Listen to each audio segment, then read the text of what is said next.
Une zoonose, c'est la transmission d'une maladie, en général produite par un agent infectieux, bactérie ou virus, d'un animal à l'homme. Mais ça peut aussi marcher dans l'autre sens. Nous allons voir pourquoi et comment ces zoonoses vont être à l'origine des prochaines pandémies. Quelle est notre responsabilité? Et enfin, ce que nous pouvons faire et comment nous prémunir contre ces zoonoses. Alors à tout de suite.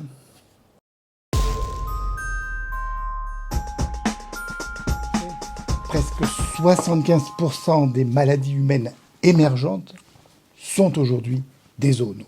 Une maladie émergente, une maladie infectieuse émergente, est une maladie qui est due à un nouvel agent infectieux ou un agent infectieux qui avait disparu puis qui revient ou qui a été modifié. Ces zoonoses peuvent être bénignes, mais souvent graves. La brucellose, la tuberculose, la salmonellose, ce sont toutes des zoonoses. De nombreuses pandémies sont des zoonoses.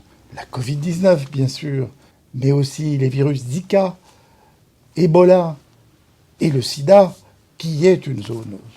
L'observation montre que ces zoonoses sont en augmentation depuis le XIVe siècle. Et il y aurait eu une accélération dans les années 60. Cela est dû à l'augmentation de la population mondiale, à l'augmentation des transports, à l'augmentation des métropoles, de la densité humaine dans les métropoles, et aussi à la dégradation de l'environnement. Aujourd'hui, plus de 200 maladies seraient des zoonoses.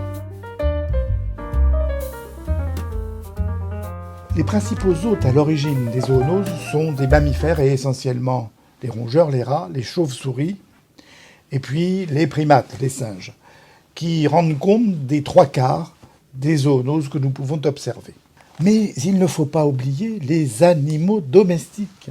En effet, ces animaux domestiques, en particulier ceux des élevages industriels, favorisent la contamination par leur promiscuité. Une analyse de la littérature scientifique montre que 80% des zoonoses sont dues à des bouleversements des écosystèmes. Parmi ces facteurs qui favorisent les zoonoses, 5 sont à retenir. Une densité de population importante, à l'évidence, les favorise. Par exemple, les rats, qui sont attirés par l'accès à la nourriture dans les mégalopoles, dans les métropoles, sont les vecteurs de maladies hémorragiques. Non, plus la peste aujourd'hui, mais les maladies virales hémorragiques. C'est pas mieux. Les activités humaines comme l'aquaculture ou l'élevage intensif favorisent les zoonoses. Qui ne se souvient pas de la panique provoquée par la grippe aviaire H5N1? Qui ne se souvient pas de la vache folle, vache qui était devenue folle parce que on lui avait donné à manger des tourteaux de vache. C'était de la farine de bovin que l'on donnait à manger aux vaches. Les modifications climatiques sont aussi responsables. Le réchauffement, par exemple, qui a permis l'invasion du moustique asiatique tigre, petit moustique, et que ce moustique est vecteur de maladies comme la chikungunya ou la dengue. Et cet été, on a rapporté un cas de dengue dans la région PACA. La perte de la biodiversité est un autre élément. En effet, le nombre d'animaux permettant aux bactéries, aux virus d'être hébergés, si j'ose dire, s'il diminue, eh bien, ça va favoriser le transfert de ces bactéries ou de ces virus à d'autres espèces. Et donc, favoriser la transmission à l'homme. La déforestation est incontestablement un facteur qui favorise les zoonoses. Cette déforestation met en contact l'homme avec les animaux sauvages, mais aussi les animaux d'élevage avec les animaux sauvages. Et il y a l'exemple du virus Nipah en Asie du Sud-Est. L'hôte de ces virus est la chauve-souris. Cette chauve-souris mange des fruits, mais elle a contaminé les cochons. Et les cochons, fort gentiment, l'ont transmis à l'homme. Sauf que cette maladie était grave et qu'il y a eu 40% de décès. Et qu'il a fallu, pour stopper cette épidémie, abattre 1 million de cochons.